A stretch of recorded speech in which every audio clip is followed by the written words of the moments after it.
अगर मैं बोलूँ एक इंस्टाग्राम पेज है जो अपने फॉलोअर्स को कॉकरोचेस बुलाता है और लोग ऑफेंड होने की बजाय उसे ज्वाइन कर रहे हैं, तो क्या आप लोग मानोगे?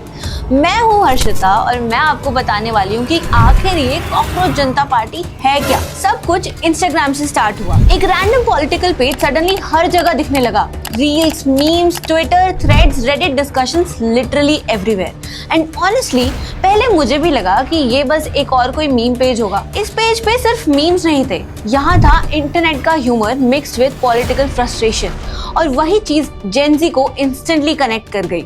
नॉर्मली पॉलिटिकल कंटेंट या तो बोरिंग होता है या तो बहुत ही aggressively serious, but cockroach Janata party ने पॉलिटिक्स को इंटरनेट की लैंग्वेज में कन्वर्ट कर दिया। एंड ऑनेस्टली जेन ज़ी को समझने के लिए बस एक चीज समझनी पड़ती है, हम लोग सीरियस चीजों को भी मीम्स के थ्रू प्रोसेस करते हैं, और इसीलिए ये पेज इतना रैपिडली ग्रो हुआ।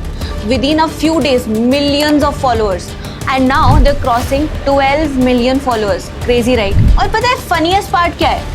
वो अपने फॉलोअर्स को कॉकरोचेस कह के बुलाते हैं। अब ऑब्वियसली सवाल तो आएगा ही कि कॉकरोचेस ही क्यों? क्योंकि यूजुअली कॉकरोच वर्ड तो इंसल्ट की तरह यूज होता है ना, अनोइंग, अनवांटेड, इग्नोर्ड, और शायद इसी वजह से इस पार्टी ने कॉकरोचेस को सिंबल बनाया। बेसिकली इस पेज के थ्रू अनएम्प्लॉयड, ओवरवर्क, अंडरपेड और पॉलिटिकली फ्रस्ट्रेटेड यूथ को रिप्रेजेंट करने की कोशिश की जा रही है, which honestly is a huge part of the internet right now. और इसीलिए उनका टैगलाइन है voice of the lazy and unemployed, जो कि आपको दिखेगी इनकी वेबसाइट पे। हाँ, इनकी वेबसाइट भी है। और जब मैंने इनकी वेबसाइट ओपन की ना, मुझे लगा कि किसी क्रिएटिव एजेंसी ने पॉलिटिकल कैंपेन बना दिया हो। Vintage newspaper, aesthetic posters, manifesto, vision section, सब कुछ इतना डिटेल था कि जेन्युइनली कंफ्यूजन हो गया कि क्या ये सच में सैटायर है या फिर एक actually real registered political party. Vision section में क्लियरली करंट पॉलिटिक्स, करप्शन और मीडिया नैरेटिव्स को सरकास्टिकली टारगेट किया गया।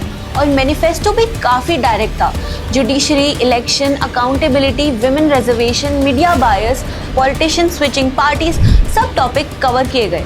लेकिन मेरा फेवरेट सेक्शन था इनका एलिजिबिलिटी क्राइटेरिया, क्योंकि इस पार्टी को ज्वाइन करने की रिक्वायरमेंट्स पता है क्या है? आपको अनएम्प्लॉयड होना पड़ेगा, लेजी होना पड़ेगा, क्रॉनिकली ऑनलाइन होना पड़ेगा, और प्रोफेशनली रैंट करना आपको आना चाहिए, जो कि मैं अभी भी कर ही रही हूँ। और एक लाइन थी कि मिनिमम 11 आवर्स का screen time including bathroom breaks, मतलब they know their audience. Even contact page भी फुल कैरेक्टर में था। हेडक्वार्टर्स के नीचे लिखा था wherever the Wi-Fi works. Like commitment to the bit was insane. अब हम पूरी वीडियो में यूथ कर रहे हैं, बट किसी ने तो इसकी शुरुआत करी होगी ना, पेज बनाया होगा। That's correct. इसके फाउंडर हैं Abhijit Dhipke. And honestly I think he has a pretty clear understanding of the internet culture. The branding, humour, aesthetics, timings, everything feels designed to go viral. This is the power of social media in 2026। Let me know in the comments अगर आपने भी कभी कोई Instagram का page बनाया हो, और social media और टेक से जुड़ी इन्फॉर्मेशन के लिए कैशिफाई को सब्सक्राइब कर लो।